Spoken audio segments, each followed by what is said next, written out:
Hello दोस्तों, स्वागत है आपका केटी वॉइस स्टोरीज चैनल में। दोस्तों, हमारी आज की कहानी है थानेदार ने मेरे साथ झोपड़ी में। मेरी शादी को 2 साल हो गए थे। मैं अपने पति विशाल और सास के साथ रहती थी। एक दिन कुछ पुलिस वाले आए और मेरे पति को उठा ले गए। मेरी कुछ समझ में नहीं आया। मैं उसको छुड़ाने के लिए थाने की ओर चल दी। थाने के करीब आते ही मेरी चाल में धीमापन आ गया। तेज तेज चलने से मेरा कसा हुआ ब्लाउज पसीने से तरबतर होकर गोलाइट गया था। सामने गेट पर बड़ी बड़ी मूंछों वाला संतरी खड़ा था। उसकी कामुक नजरें मेरे बदन से चिपके ब्लाउज पर फिसल रही थी। उसने सुलगती बीड़ी का गहरा कस भरा और धीरे धीरे चलता हुआ मेरे करीब आ गया।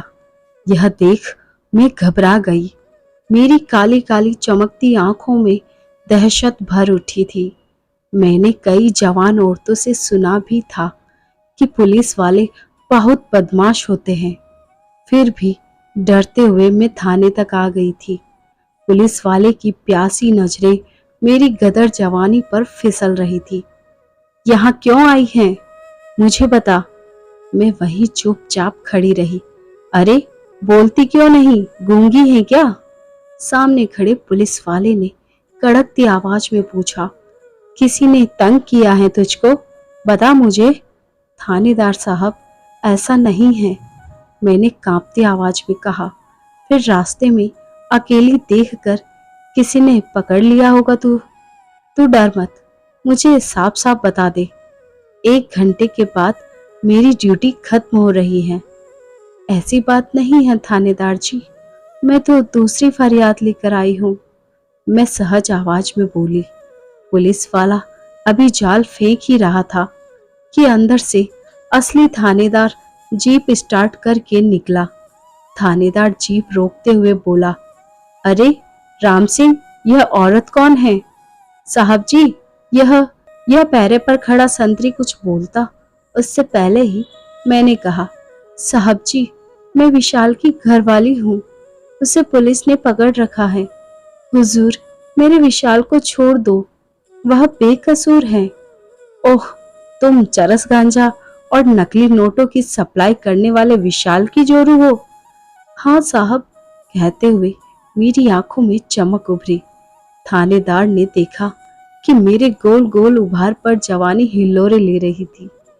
चल, अपनी झोपड़ी की तलाशी लेने दे, जरूर तुमने माल छिपा रखा होगा। चल बैठ गाड़ी में। थानेदार ने रोब जमाया। साहब जी, अगर झोपड़ी से कुछ नहीं मिला तो मेरे विशाल को छोड़ देंगे? मैंने हाथ जोड़ते हुए पूछा। हाँ, छोड़ देंगे, थानेदार ने कहा। तो मैं गाड़ी में बैठ गई। संतरी ने मन ही मन थानेदार को भद्दी सी गाली दी। थानेदार ने अगले चौराहे पर ड्राइवर को उतार दिया। फिर वह अकेला ही मुझको लेकर झोपड़पट्टी की ओर चल दिया। दोपहर में सभी अपनी अपनी झोपड़ी में आराम कर रहे थे। एक मामूली सी झोपड़ी के सामने जीप रुकी। थानेदार ने उतरकर सारी झोपड़ी की तलाशी ली। वहां उसे कोई भी गलत चीज नहीं मिली। मैं सोच रही थी कि अब थानेदार मेरे विशाल को छोड़ देगा। मैं हाथ जोड़कर फरियाद करने लगी। हाँ हाँ, जरूर आ जाएगा, कहते हुए थानेदार आगे बढ़ा और मुझको अपनी बाहों में कस लिया। मैं थोड़ा छटपटाई, लेकिन जल्द ही मैंने अपने आप को उसके हवाले कर दिया और वह मेरे जिस्म से खेलने लगा। थोड़ी देर बाद थानेदार अपने कपड़े दुरुस्त करता हुआ झोपड़ी से बाहर आया, जीप स्टार्ट की और चला गया। मैं लुट गई थी, मगर करती भी क्या? मेरी अपनी मजबूरी थी। मेरी बूढ़ी माँ बीमार थी, घर में कोई इलाज कराने वाला नहीं था। मेरा भाई जहरीली शराब पीने से मर गया था। घर में कमाई करने वाला कोई नहीं था। विशाल ने मुझे बीवी बनाने के एवज में माँ के इलाज की जिम्मेदारी ली थी। मैंने जिंदगी से समझौता कर लिया था।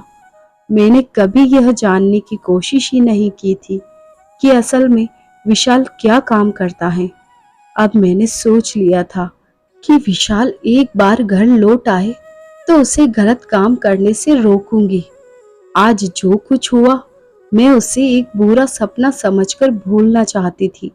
मैं भूखी प्यासी पति को छुड़ाने के लिए मारी मारी फिर रही थी। मैंने हाथ जोड़े, पैर पकड़े, फिर भी थानेदार ने मुझे मजबूर कर दिया था।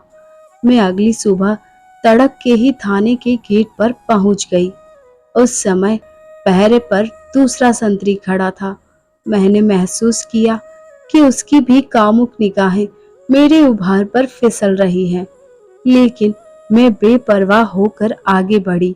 मैंने तो बड़े थानेदार से बात कर रखी थी।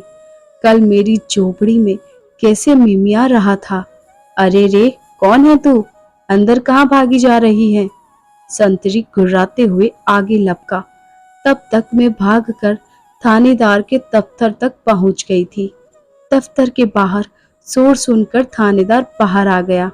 वह मुझको पहचान तो गया था, फिर भी अनजान बनते हुए दहाड़ा, अरे राजन, यह औरत कौन है? बाहर निकालो। मैंने थानेदार की दहाड़ की तरफ ध्यान नहीं दिया।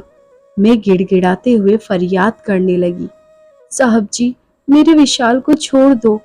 2 दिन से घर में चूल्हा नहीं जला, माँ बीमार है, हमारा दूसरा कोई सहारा नहीं है, मुझ पर दया करो। साहब जी, कल आपने कहा भी था। मैं थानेदार के पैरों में झुक गई। अरे भाई, यहाँ शोर ना करो, यह थाना है। मैं कोशिश करके देखता हूँ, मेरे ऊपर भी अफसर हैं, थानेदार कहते हुए दफ्तर में घुसा। तभी फोन की घंटी बज उठी। हेलो थानेदार, अजय सिंह बोल रहा हूँ सर। क्या विशाल को जेल भेज दो?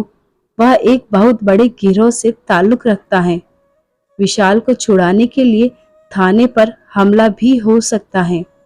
तुम्हारे पास जवान भी कम हैं, इसलिए फौरन विशाल को थाने से निकाल लाओ। दूसरी तरफ से सख्त आदेश था। वह तो विशाल के बारे में बात करना चाहता था, मगर यहाँ तो पासा ही पलट गया था। ठीक है सर, कहते हुए अजय सिंह तेजी से दफ्तर से बाहर निकला। तब मैं एक बार फिर से गिड़गिड़ा उठी। शायद मुझे पूरी उम्मीद थी कि मेरा विशाल छूट जाएगा। कल ही मैंने साहब को खुश भी किया था। अरे राजन, इसे धक्के मारकर गेट से बाहर निकाल दे, हम इसके बाप के नौकर थोड़े ही हैं। रोती चिल्लाती मुझको पहरेदार ने गेट से बाहर धकेल दिया। उसने मुझको एक थप्पड़ मारकर चेतावनी दी, अगर ज्यादा हंगामा करेगी तो विशाल को उम्र कैद हो जाएगी। अगर चुपचाप चली जाएगी तो 4-5 दिन बाद विशाल अपने आप घर आ जाएगा। तुझे यहाँ आने की जरूरत नहीं है। मैं लुटी पीटी रोते सिसकते हुए गेट से बाहर निकाल दी गई थी। पुलिस मददगार के बजाय दुश्मन बन गई थी। विशाल ने भी मुझे धोखा दिया था।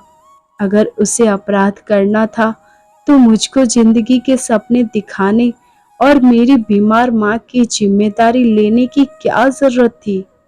मुझको थानेदार और विशाल में कोई फर्क नजर नहीं आ रहा था। दोनों ने मुझे धोखा दिया था। दोनों ने मेरी जवानी को लूटा और गुम हो गए। मैं अपने आंसू पोंछते हुए घर की ओर चल दी। तो दोस्तों, आपको यह कहानी कैसी लगी हमें कमेंट करके ज़रूर बताइए और इस कहानी को अपने दोस्तों के साथ ज़रूर शेयर करें। चैनल पर नए हैं तो इसको सब्सक्राइब करना ना भूलें। साथ में बेल आइकन प्रेस कीजिए ताकि न्यू स्टोरीज का नोटिफिकेशन सबसे पहले आपको मिले और आपकी कोई भी स्टोरी मिस ना हो। Thanks for watching.